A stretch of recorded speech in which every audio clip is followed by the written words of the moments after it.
Hi everyone, I'm Viviane Mauricio. Most of you know me, and the reason I'm doing this video now is just that it's been 6 months since my husband passed away, and I'm meaning to do this video for since in the beginning, but we are always waiting for the right time, the right moment when everything is fine. But we just delay, and I apologize for not making this video, for sending my my thank you so much to your help so far.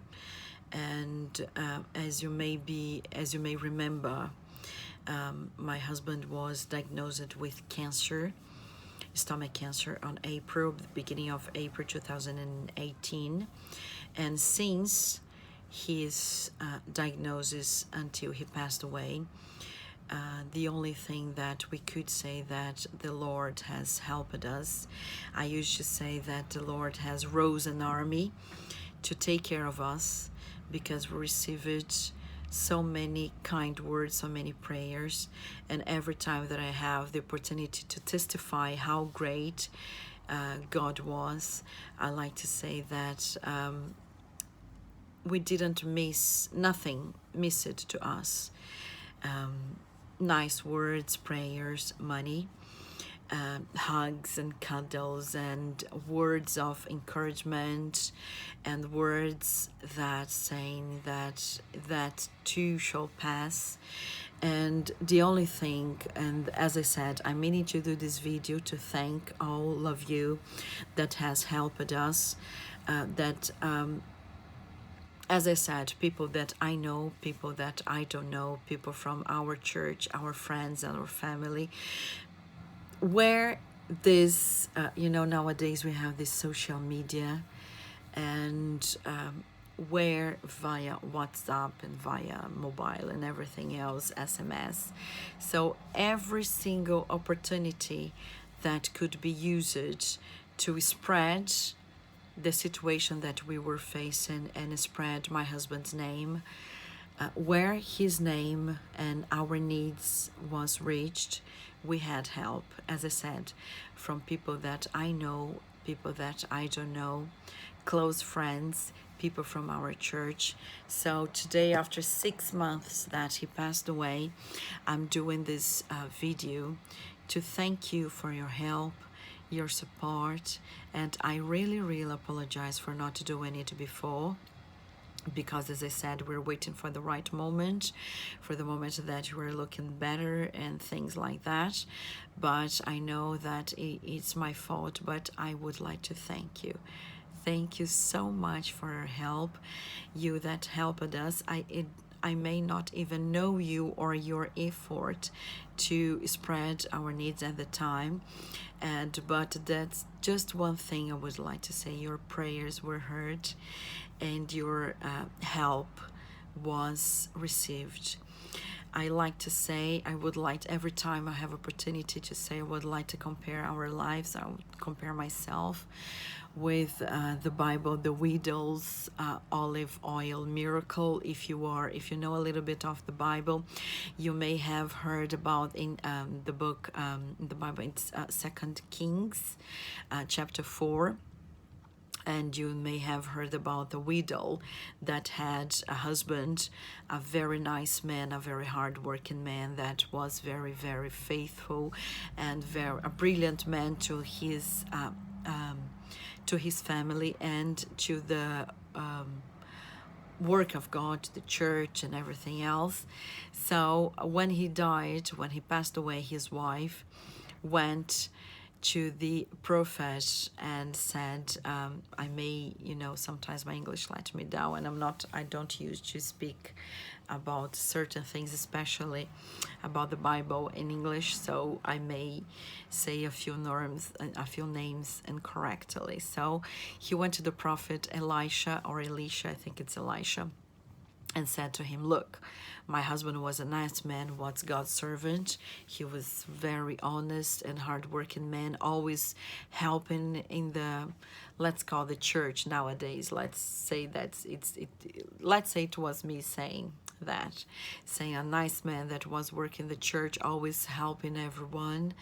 And he passed away, so now the widow went to the prophet and she was saying, now I'm a widow, I have kids to raise, and I have the debts.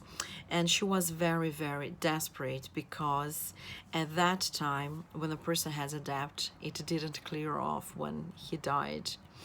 What happens that all his belongings, his estate, had to be sold in order to pay the bills, pay whatever the debts.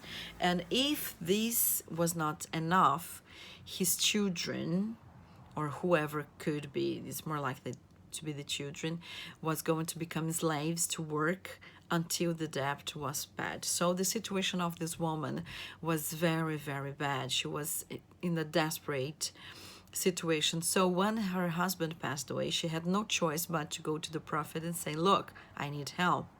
The prophet, of course, a man of God, didn't have anything at all. The only thing that he could say was, I'm going to pray for God and we're going to find a solution. And then he had a direction, let's call it a revelation, a direction from the Lord, telling her, look, go to your neighbors, take as many I will call containers, as I didn't read as I said to you, some words I'm not used to them, so I'm looking here, it says jars. So he said to her, look for as much jars as you want, the ones that you have, and go through the neighborhood and look for as many jars as you can, because and then you take the olive oil that you have, and then God is gonna do a miracle. And then she starts pouring this olive oil in all the jars. And the more she poured, the more it came out from that little amount that she had.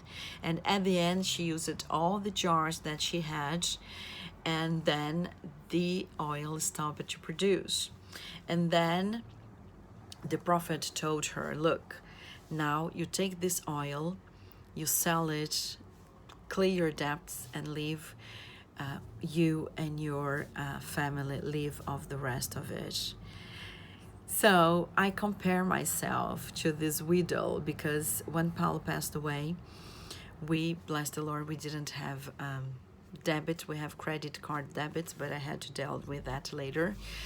But through the time that Paul was diagnosed until the day that he was buried, God provided every single thing that we needed. As I said, we didn't face the need, we didn't miss anything. Nothing was missing while he was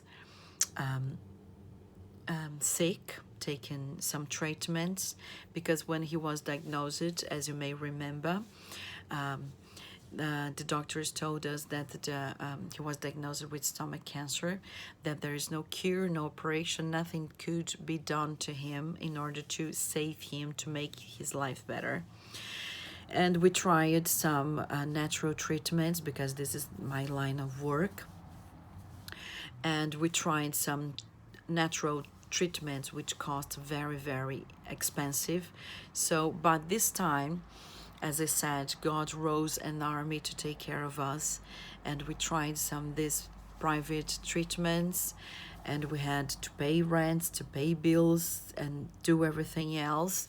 But he is the care of God through you, my friend, through you, person that I know, that I don't know, was so abundant that, as I said, nothing has missed to us.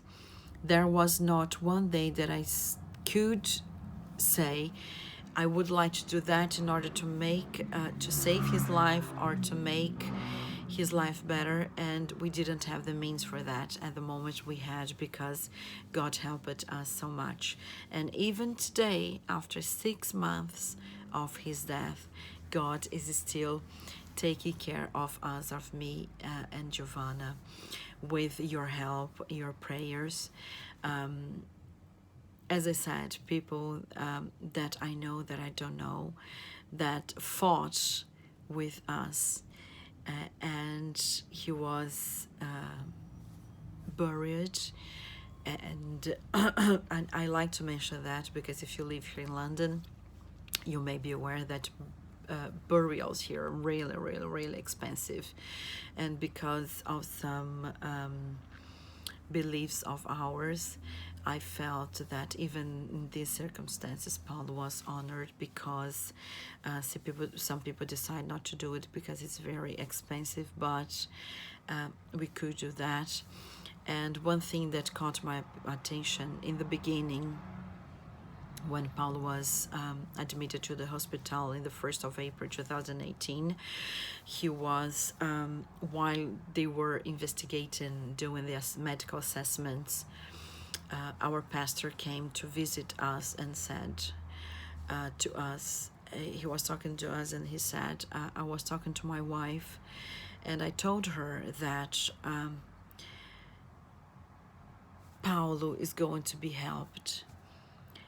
No, nothing's gonna miss, so he will not face any kind of fault of anything at all, because he is a person that is always being care with people, working with people, helping people, and mainly working in the house of the Lord.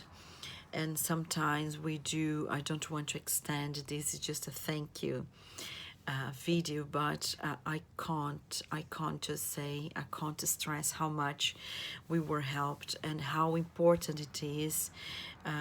Sometimes we do things to people or do things in the church, and we wait for the reward, for a word of appreciation, a word of even in the house of the Lord, someone come to say thank you for any kind of recognition.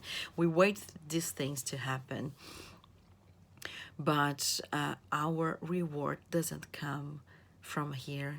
Sometimes we're just spreading seeds, and we will harvest them when we at least expect. So yes, it happened.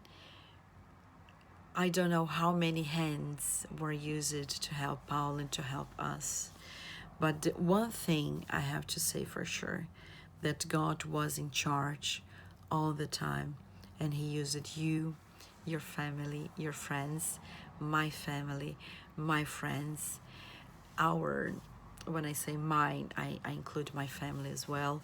As I said, people that I know, that I don't know, we received call, received any kind of donations. We have raffles, we had people doing food and selling it. We have a traditional feijoada be sold, and a car was raffled, and a lot of donations. So everything that could be done in order to try to reestablish and to run, and what we could do with our hands was done in order to save his life, because we had such a faith that God was going to heal him. That, as I said, we tried treatments, we prayed, and etc. But at the end of the day, it was God's will that it was time for Paulo to go. I'm not angry, excuse me, I'm not angry with God at all for everything that happened to him. But one thing I could say, that our faith was tested, but in any moment we stopped believing that God is in charge of everything. If it was his wish to cure him, it's all right, but if it was his wish to take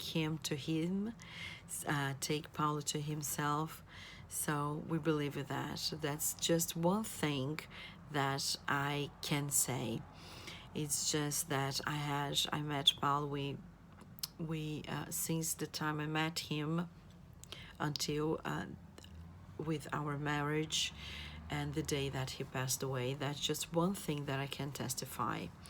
It were it was 22 years that I dreamed a dream of happiness, a dream of having a fantastic husband, a dream of having a fantastic father, a person that cared and provided for us. And the only thing that I can say that I had a fantastic husband and I had a great man of God, not only for me but for everyone that knew Paulo, knew he was a fantastic man. He was honored in every possible way while he was alive, during the time that he was sick, and even today, whenever we stop and speak about him, only great testimonies, how caring he was, how honorable he was, how faithful he was to God and to people, how a great husband he was, how a great father he was. So every single person that opened his mouth is to say that how great Paul was. And the only thing that I can say is that I thank God for that. I thank God for giving me such a husband, such a nice husband, such a nice man. And I pray the Lord that you can be blessed the same way that I was. I intended to do some videos with some testimonies of mine and some to talk a little bit about the God's words and some Christian songs. I may not be able to do it in English. I will try. Not that I understand a lot of the Bible, the God's words, but I'm in love with it. I've been a Christian since I was a child. And until today, that's the only thing that I can say, that I love Him, I love God, I love His words, and I love the songs. And I would like to tell a little bit about our testimony and that everything that God has made to us. And I hope to be able to spread this knowledge that I have and this love that I have in my heart to God. And as you will notice, if you know me for a long time, you know I'm not a standard person. Since I was a child, as a Christian, as a young person, I was not a standard Christian. In my time, hugging, cuddling, and kissing in the church was not very 30 years ago, it was not kind of allowed seen with we expected a better good behavior, but I was not a standard person. Even today I'm not a standard person, and even as a widow I'm not a standard widow, because God created me like that, always smiling, always happy. And even people that knows me things is a bit weird the way that I behave, even being a widow. But one thing I can tell for sure, God made me happy, and I am happy and always happy, smiling person, no matter what I'm facing.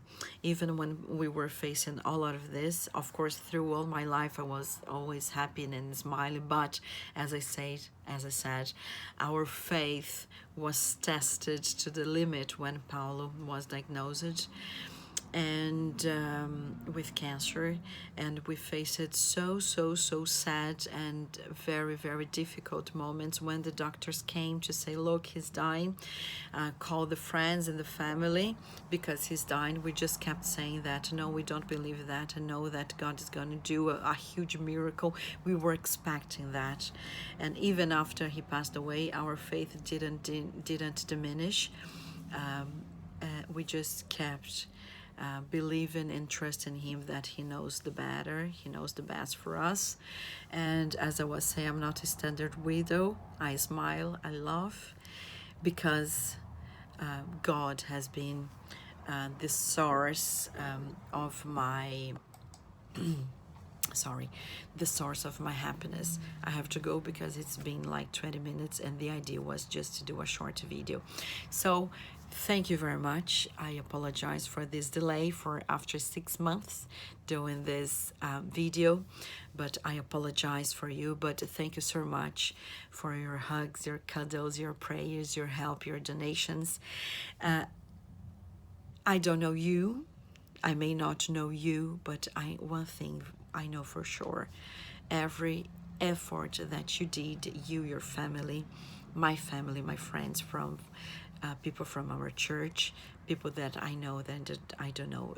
So this is my testimony that God was in charge and is in charge of until today. He's in charge of our life. Nothing misses. And so I have to go. If I stay here, we'll talk more. Brazilian kisses to you from London. I hope that the same Lord, the same God that is taking care of me may take care of you. The same God that has been in charge of my life and make me happy, make me trusting in Him is always the best business. I hope that you can be blessed by Him the same way that me, my family, and my friends are. Once more, Brazilian kiss to you, that, and may the Lord be with you and with your family. Thank you so much for your help so far. Brazilian kiss to you. Bye.